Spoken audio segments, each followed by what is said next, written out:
અને આંદોલનને લઈને તેમણે અહીં પોતાનું એપી સેન્ટર બનાવ્યું છે. બાબુ, શું કહેશો? એપી સેન્ટર છેલ્લા ઘણા સમયથી બનાવ્યું છે, 5-7 દિવસથી આંદોલન ચાલી રહ્યું છે, પોલીસ ધરપકડ કરે છે, અટકાયત કરે છે, દૂધ ઢોળાય છે, વહેંચાય છે.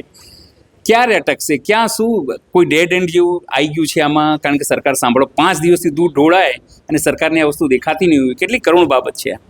મને એવું લાગે છે સરકારે દેખાય છે બધું, પરંતુ ક્યાંક ને ક્યાંક જે ગાંધારીની જે ભૂમિકા હોય, એટલે કે આ ખાડી પટ્ટી બાંધેવી, એ ભૂમિકામાં અત્યારે આ બધું જ મુખદર્શક બનીને જોવામાં આવી રહ્યું છે. વર્તમાનમાં પણ જે દહેગામના જે પશુપાલકો છે, દહેગામના જે ખેડૂતો છે, એનો જે પ્રાણ પ્રશ્ન છે, અને જોવા જો તેની વ્યાજબી માંગણીઓ છે. અને વ્યાજબી માંગણી એટલી જ છે કે ભાઈ પોતે, એટલે કે દહેગામ તાલુકો એ ગાંધીનગર જિલ્લામાં આવે છે, તો ગાંધીનગર જિલ્લાની અંદર જે મધુર ડેરી છે, સહકારી આપણું ક્ષેત્ર, તો ત્યાં આ મધુર ડેરીની અંદર દૂધ ઠલાવવામાં આવે, પરંતુ એની વાત ક્યાંક ને ક્યાંક અવગણના કરવામાં આવે છે. વાત જે છે એ જાણી જોઈને કદાચ એવું મને લાગે છે કે આ વાતથી ધ્યાન ભટકાવવા માટેના પણ પ્રયત્નો થઈ રહ્યા છે. દહેગામના જે પશુપાલકો, જે ખેડૂતો છે, એની જે સંકલન સમિતિ જે છે, એ સંકલન સમિતિ એવો પ્રયત્ન કરે છે કે ભાઈ સમાજથી એનું સમાધાન આવે.